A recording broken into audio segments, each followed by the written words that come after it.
Hello, this is a Roundtable, packed with trending issues and analytical views. We'll help you boost your knowledge and help you become smart consumers of global news. We are joined by Professor 최현진. Welcome to the Roundtable. Glad to join the Roundtable. We're also joined by Professor Kim Hannah. Welcome back. Thanks for having me again. Racism is a pervasive and chronic problem in Europe. It's surging again lately, causing a society-wide controversy. In particular, European football is tainted with controversies over racism every season. For our viewers, could you tell us about some notorious cases of racism in Europe? So the racism is indeed a big problem in European soccer. Let me give you some examples. Sure. The Son Heung-min, the very famous player for Tottenham Hotspur, even he has received some racist comments in SNS after playing a game against Manchester United in April 2021. And there's another case, Hwang Hee-chan. He faced racism mainly from fans during game. So these cases show the difficulties Asian players can encounter in European soccer. But this case, racism is not just a problem for Asian players. Even players from Brazil can be targets. Recently, there was a big news about racism against Vinicius Jr. of Real Madrid. So he was racially abused during game. The opposing team fans sang a racist song during game, and Vinicius shared this video on SNS to show the racism he was dealing with. So these cases show that racism in European soccer is still a big problem. Entering the 21st century, FIFA and other football organizations have reinforced its policy tackling racism in soccer. In June, a Spanish court found football fans guilty and sentenced them to prison for racist abuse for the first time. So, Professor Kim, despite these anti-racism moves by the football organizations, why is racism is deeply rooted in and serious in European football leagues? Because sports should be the area free from racism. Right, and unfortunately we do see racism everywhere, right? It is something that we can see not just in sports, but in music and movies. It's unfortunately something that is pervasive in every field, and we can see it in European football as well. And as Professor Choi mentioned, there was this recent incident that got a lot of attention because these spectators mocked Vinicius Jr. and they started making racist remarks. And, unfortunately, Vinicius Jr. has dealt with a lot of racism in the past as well. This is just one of those really large incidents where it was very clearly obvious, but he has dealt with persistent racial abuse. And he's mentioned that it's gotten to the point where he didn't want to play football anymore, right? And so it is getting worse for many different reasons, but thankfully I do think that there have been some improvements. And so racism is a historical issue, right? And so one of the important things is to tackle it from a top-down approach. And so these spectators, they were sentenced to 8 months in prison, and they were also banned for 2 years from the matches, and they also had to pay court costs associated with the case. And this was the first conviction of its kind in Spain. So it is one step forward in the very least. One step forward. This racism is closely related to anti-immigration and anti-refugee sentiments rising across Europe. Recently, the German government decided to tighten rules on illegal immigration and expand the deportations of refugees, following a mass stabbing attack by a refugee last month. Sweden, which was called an immigrant's paradise, is moving away from its pro-immigration policy. Professor Che, what accounts for this general trend against immigrants in Europe? Because people say that we are living in the era of globalization, and the spread of social media would enhance mutual understanding and tolerance of diversity, but this is totally opposite to these trends.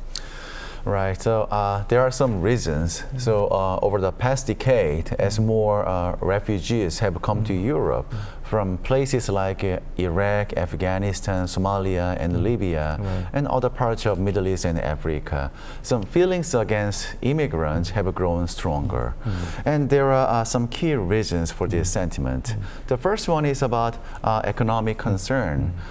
Some Europeans are worried about how immigration might affect their jobs and opportunity. And this means people start to see immigrants and refugees as their potential competitors for limited resources. And as you just mentioned, there is also security concern. And terrorist attack increase fear about people's safety.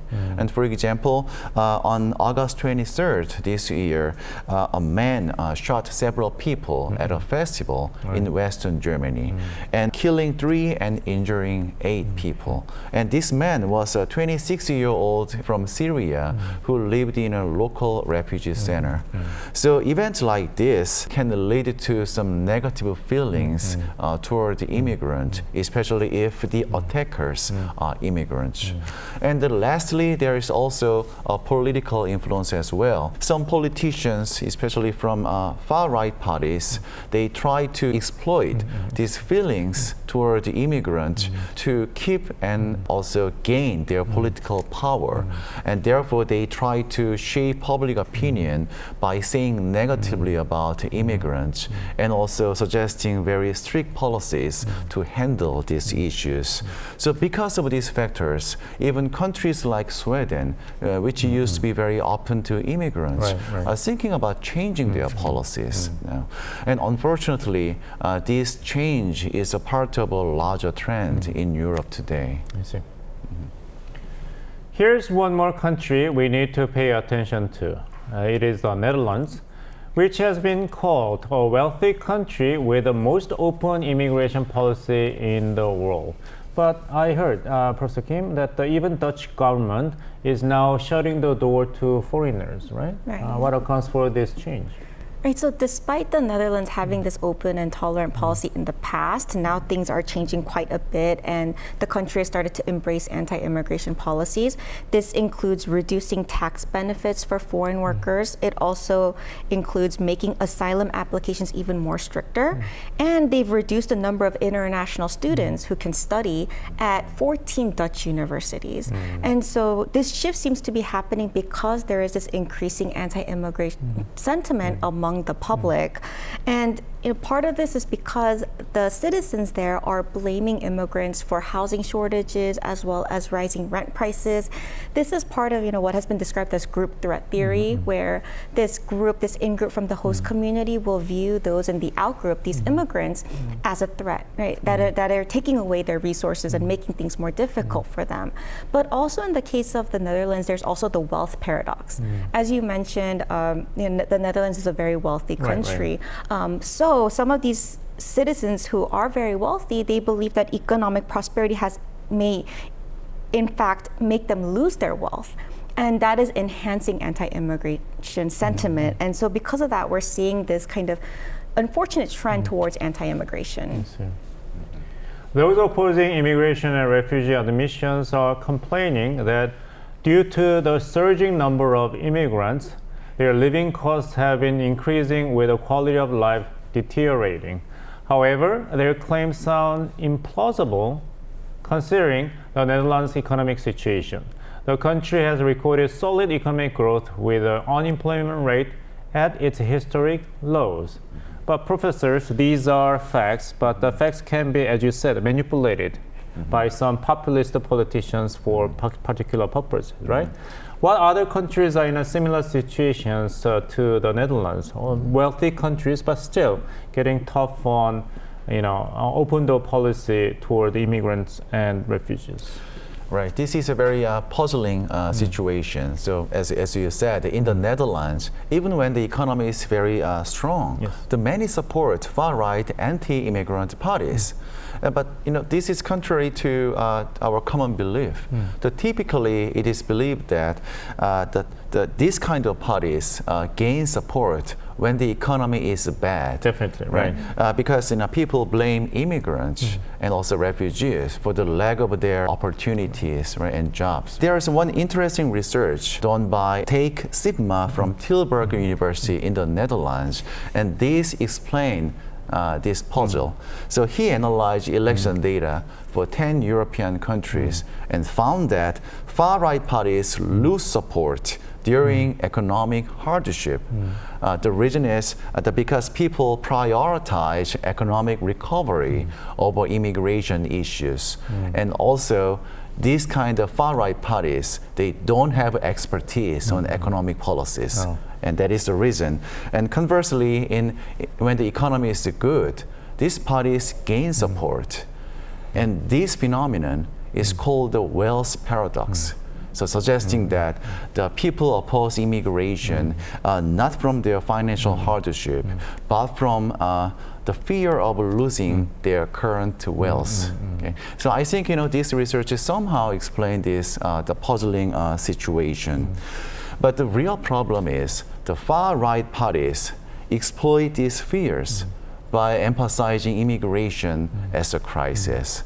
And they spread some misinformation. And also, they by scapegoating immigrants for unrelated social issues, and also they propose very simple solution to complex social problem, like suggesting strict immigration control. And this shows that the rise in anti-immigration sentiment in Europe is influenced by more than economic factors. It is more about social and also political dynamics. I see. Professor Kim, what would you say as a comments about these rhetorics that when we open doors to them, they will take over us and we'll be driving out of our houses? What do you think? Right, so as you both mentioned, this kind of rhetoric has been used a lot by politicians, and it's a divisive strategy where it's trying to create, they're not just trying to gain support from a particular group of voters, but they're also trying to say, hey, these issues are not because of us, it's because of them, right? And it's this shifting blame. Right, it's shifting blame, it's scapegoating, as Professor Choi mentioned as well. But this is under the premise that they're equating immigrants with criminals, but that's just not necessarily true. So a study by Stanford Professor Ram Abramitsky and Princeton Professor Leah Bustan actually analyzed the US Census Bureau from 1850 to 2020, and they found that crime rates among immigrants was much lower than native-born citizens, and that this gap has widened. But this is not just the case in the US. Even in the case of Germany, crime among immigrants is actually lower than that of native-born citizens. So this rhetoric seems to be used by far-right leaders and far-right movements, but in general, it is a very dangerous strategy. Okay, I think we have a sufficient talk about the situations on the ground, which are definitely concerning and across many different reasons. But our next question should be what should be done in response to these growing trends going in the wrong direction. I think this is something that needs to be taken over on all different fronts. So it needs to be combated at the government level and at the society level as well. So at the government level, it's very important for institutions to promote cultural diversity, to promote awareness. It's also important to implement better policies for both immigrants and native-born citizens so that they don't feel this division. And most importantly, to create more education. As Professor Choi mentioned earlier, a lot of this information that is given by certain types of political leaders, it's misinformed, right? It's not true. And so because of that, there needs to be better ways to inform citizens about different things. But at the societal level, I think it's also important to have more engagement between different groups. Now, this is often discussed in the contact theory literature, where if you have more contact with people different from you, it creates a sense of a bond. It helps you develop relationships. They're not just random people anymore. They're your neighbors, they're your friends, and that helps in terms of promoting this awareness and also allows them to appreciate more differences as well. Populist and hate politics tend to rise in times of difficulties which is not a novel phenomenon. The world will be a bit better place to live with decency toward each other when people draw correct lessons of history. Let's change the topic. CNN recently reported about the culture of Korean convenience stores, which are more than the number of McDonald's restaurants around the world. Here are the rankings of convenience stores. Please take a look.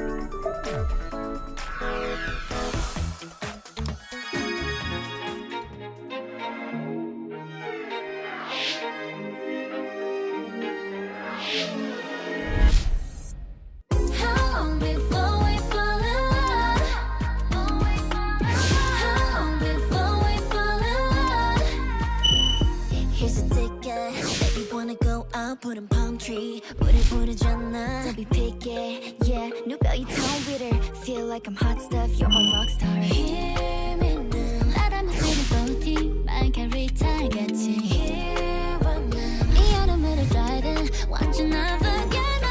How long before we fall in love? 난 마주친 순간 fly high. How long before we fall in love? Let me hold you down, 너의 오션 더 빨리 묘한 이 느낌 누가 내려 stick it, stick it, stick it, stick it.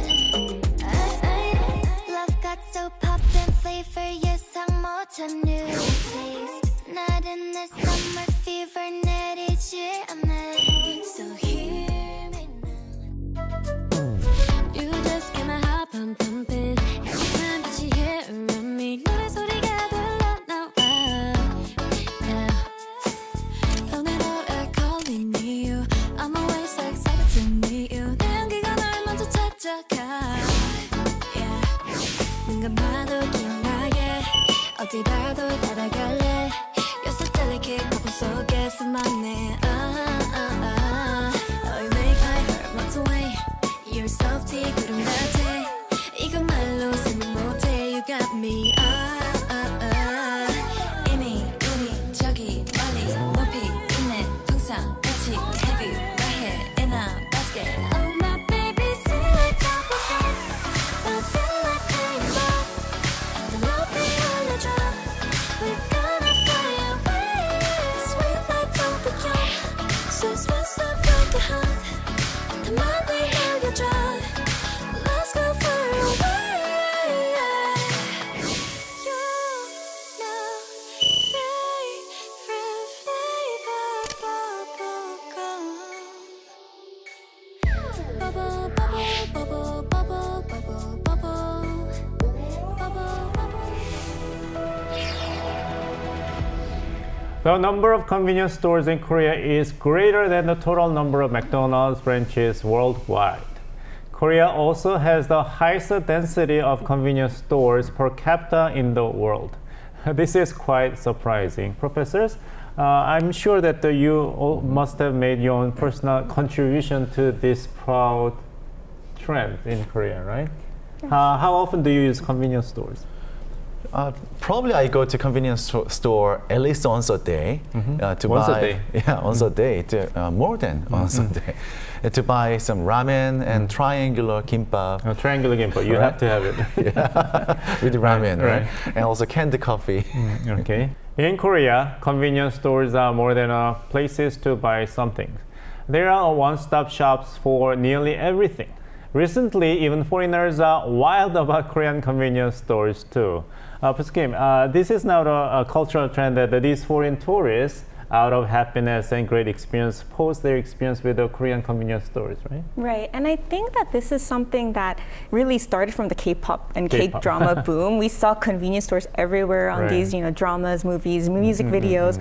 But even after the easing of the regulations after the pandemic, we saw a lot of foreign visitors who were not just coming to Korea to tour the regular sites that we would imagine, but convenience stores as well. And so they started to post their experiences about visiting these convenience stores, and it's very bright. There's a lot of colors, there's a lot of diversity, so it's very attractive, and it started to gain a lot of momentum on social media. But also one of the things that really stand out are the kind of different drinks that you can make and the different food products. But in particular, there's one that has been trending recently. Have you heard of the banana latte? Banana latte. The banana latte. So it's, the regular banana milk Right, that we right. drink from the convenience stores, and you add that with an espresso shot. Okay. And you add ice, you can add bananas and whipped okay. cream, and it becomes a banana latte. And in one place, In right? one place. And One so stop. Oh. you can just make everything there, and you can create your own, customize your own drink. And this drink has been trending on social media quite a bit. So one influencer accumulated 4.3 million views of a video making this drink. So we're definitely seeing that the customizability of products in these convenience stores are making it more fun. That sounds really convenient. It is right? convenient. Right. This is why convenience stores have become a must-go destination for foreign tourists visiting Korea. Sufjae, I heard that there's a new addition to this wonderful franchise called convenience stores in Korea, that now they're using robotics as opposed to humans. Oh yeah. Nowadays there are some a new type of futuristic convenience, Futuristic convenience convenience store, and this kind of store just opened in Insadong, Seoul. Insadong. It is named Ground Blue 49. Okay. And this store combines, as you said, smart technology with the cultural elements. And when you enter, robots welcome you Okay. by making pizza, cafe latte, and ice cream. And also you'll find the cotton candy machine, and also machines for making printing photo cards. And this Ground Blue 49 is aims to attract foreign tourists, and therefore it has a K-food station that provides lots of popular the Korean products such as shike, seaweed, and banana milk, and there's pouch coffee as well. Pouch coffee as well. Right. There's quite popular among foreign tourists, and also the shop also provides guides on popular K-food combination, as Professor Kim just mentioned, like mixing banana milk with the espresso shot. And also another highlight is the K-noodle challenge station. So here, the ramen is available at 4 different levels of spiciness, from mild to very spicy. And there's also CU Company, Right. and it has opened a ramen library in Hongdae, Seoul, and which can provide more than 230 types of ramen from Korea and other countries as well. So both G25 and CU store have outlets at Incheon International Airport as well, focusing on Korean snacks and ramen. So these examples show how our convenience store industry are fastly adapting to cater more to the needs of international tourists. This is just a fascinating story, and I like to visit those futuristic convenience stores myself in near future. And I was really impressed by the quality of services and items offered in the convenience store in the neighborhood, because now they offer high quality wines and Scotch whiskies as well. Wow. And you can enjoy a variety of foods just outside the store in a nice table, and the weather is getting cooler, so I'm definitely using that opportunity myself. Of course, the convenience stores are not originated from Korea, but now South Korea is on the map of the world as a center of the convenience store culture in the world. So, Professor Kim, this is a impressive story of success, right? So other countries must be motivated to emulate the success of South Korea. Right, but instead of imitating these stores, we're actually seeing entire Korean convenience stores being exported across Asia right now. And they're going into emerging Asian markets with high growth potential. So this includes destinations such as Mongolia, Vietnam, and Cambodia, but also parts of Central Asia like Kazakhstan. Yeah. And so in Vietnam, the first GS25 opened its store in Ho Chi Minh City in 2018. And as of last month, there are 263 in Vietnam. In Mongolia, we're also seeing a growth, Malaysia and Singapore as well. And in Kazakhstan, the first CU convenience store opened recently, and they're planning to open more of them as well. So this growing interest in South Korean culture, seeing these characters and these people in these music videos go to these convenience stores, is actually creating this kind of export model as well. We can assure our world viewers that if you try to visit South Korean convenience stores in your hometown, then you will never get disappointed. That's a place to go. That's true. Convenience stores are, as the name indicates, for convenience, and they appear to know no limits for growth. Human ingenuity is wonderful indeed. This is all for today. We'll be back with new current affairs next week. Professor, thank you so much for sharing your wonderful stories with us today. Thank you. Thank you very much. Thanks for watching, and see you next week.